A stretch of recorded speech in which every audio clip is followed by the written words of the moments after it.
I wish to speak to you about temporal matters. As a backdrop for what I say, I read to you a few verses from the 41st chapter of Genesis. In my dream, behold, I stood upon the bank of the river, and behold, there came up out of the river 7 kine, fat-fleshed and well-favored, and they fed in a meadow. And behold, 7 other kine came up after them, poor and very ill-favored, and lean-fleshed. And the lean and the ill-favored kine did eat up the first 7 fat kine. And I saw in my dream 7 ears came up in one stalk, full and good. And behold, 7 ears withered, thin and blasted, with the east wind sprung up after them. And the thin ears devoured the 7 good ears. And Joseph said unto Pharaoh, God hath shewed Pharaoh what he is about to do. The 7 good kine are 7 years, and the 7 good ears are 7 years. The dream is one.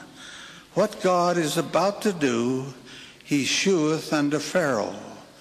Behold, there come 7 years of great plenty throughout all the land of Egypt, and there shall arise after them 7 years of famine, and God will shortly bring it to pass.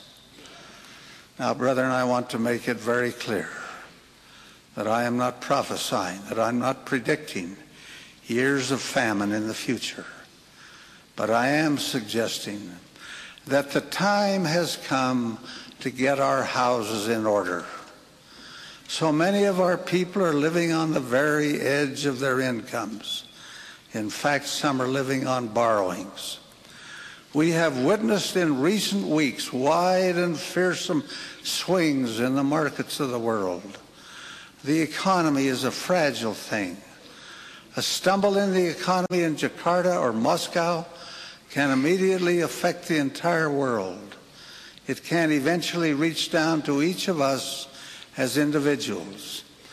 There is a portent of stormy weather ahead to which we had better give heed. I hope with all my heart that we shall never slip into a depression. I am a child of the Great Depression of the 30s. I finished the university in 1932 when unemployment in this area exceeded 33%. My father was then president of the largest stake in the church in this valley. It was before our present welfare program was established. He walked the floor worrying about his people. He and his associates established a great wood chopping project designed to keep the home furnaces and the stoves going and the people warm in the winter. They had no money with which to buy coal. Men who had been affluent were among those who chopped wood. I repeat, I hope we will never again see such a depression. I'm somewhat familiar with the case of a man who was highly successful in his profession. He lived in comfort. He built a large home. Then one day he was suddenly involved in a serious accident. Instantly, without warning, he almost lost his life. He was left a cripple. Destroyed was his earning power. He faced huge medical bills. He had other payments to make. He was helpless before his creditors. One moment he was rich. The next he was broke. Since the beginnings of the church, the Lord has spoken on this matter of debt. To Martin Harris through Revelation, he said, "Pay the debt thou hast contracted with the printer. Release thyself from bondage." President Heber J. Grant spoke repeatedly on this matter from this pulpit. He said, "If there is any one thing that will bring peace and contentment into the human heart and into the family, it is to live within our means. And if there is any one thing that is grinding and discouraging and disheartening, it is to have debts and obligations that one cannot meet." We are carrying a message of self-reliance throughout the church.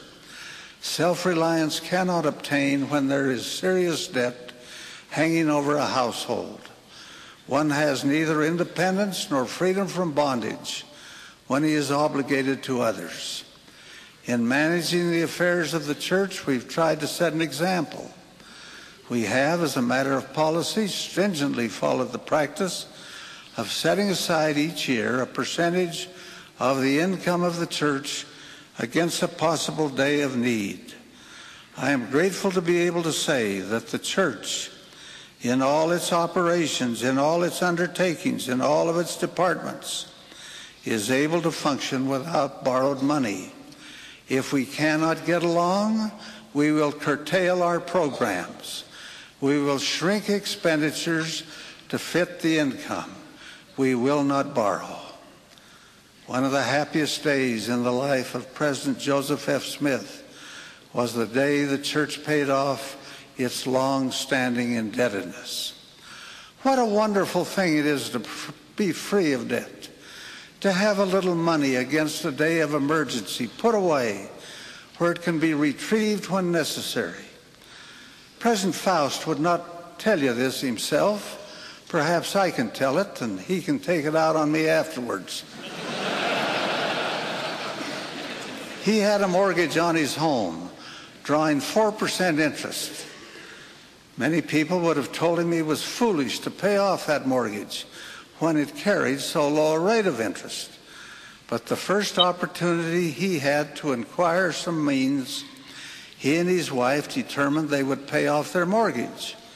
He's been free of debt since that day. That's why he wears a smile on his face. And that's why he whistles while he works. I urge you, brethren, to look to the condition of your finances. I urge you to be modest in your expenditures. Discipline yourselves in your purchases. Avoid debt to the extent possible.